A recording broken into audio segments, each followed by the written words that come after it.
Hey, so I'm an author, or a newly published author. I wrote a book of poems. It's called The Epilogue.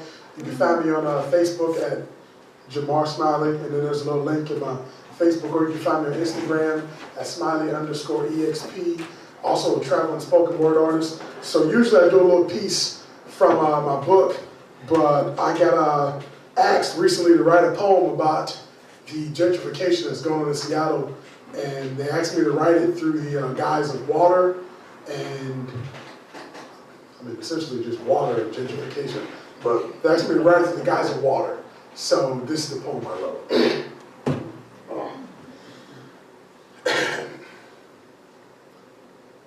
The rivers twist and turn as distance burns a place within the banks.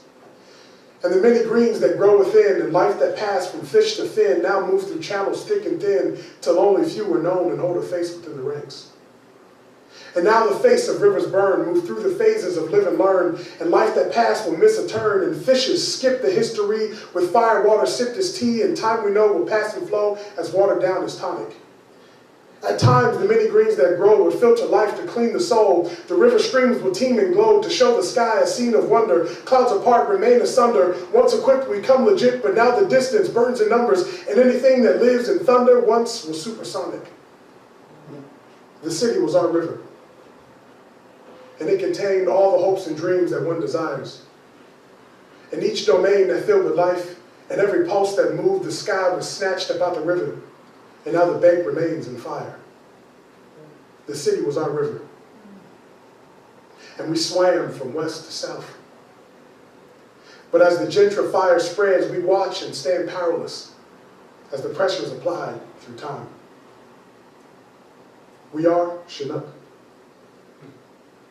We flow in droves and leagues and swarms to mold the cast of social norms from anything we think, believe, and breathe into existence.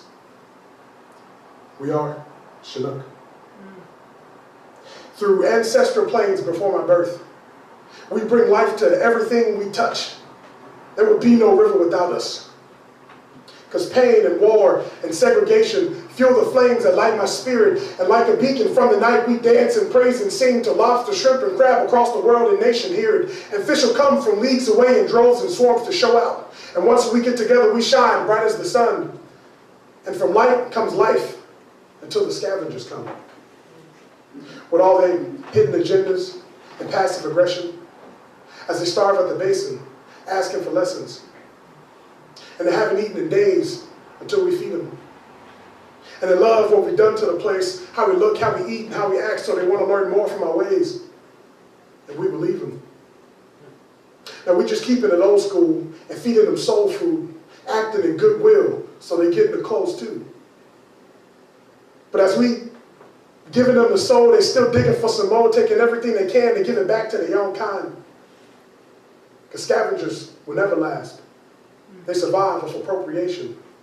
And to them, we're just a cultural gold mine. Now the river's in flames, but the fish ain't escaping. And we stuck at the bottom, spread out through the basin. So we climb through the ranks, so we crawl to the banks, and we watch as the river goes through rearrangement.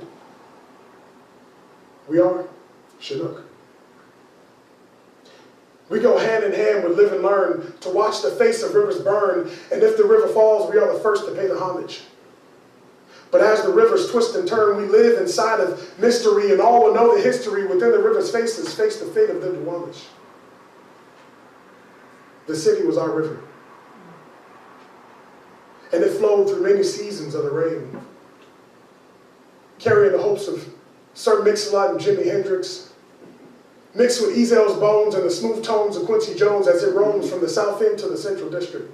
And it twists and turns in the braids and locks as Black Panthers parade the blocks for Langston, Dixon, Medgar Evers, read the facts to get the weather, or watch as we flow into pieces blended through the sound. Listen close, and you can hear the river cry. The broken heart of generations bleeds into every gas station and street corner. Every high-rise and subsidized housing building where each family has 5 to 6 mouths of children. Every token black kid in a private school that is scared of embracing their pride and rule. Every bus that you take is in major pain as it rolls through the hood because it ain't the same. All the places you go when the party was over got turned into CrossFit, Pilates, and yoga. All the summers we spent hooping 303 cut short because the hours at PCC. All these people locked up and they stuck for life for the same bags they selling at Uncle Ike's. And the next block over they ask you what should we do about the place where Red Apple was, but what about all the salmon that swam through the dam in the distance or dipping and dodging or planing?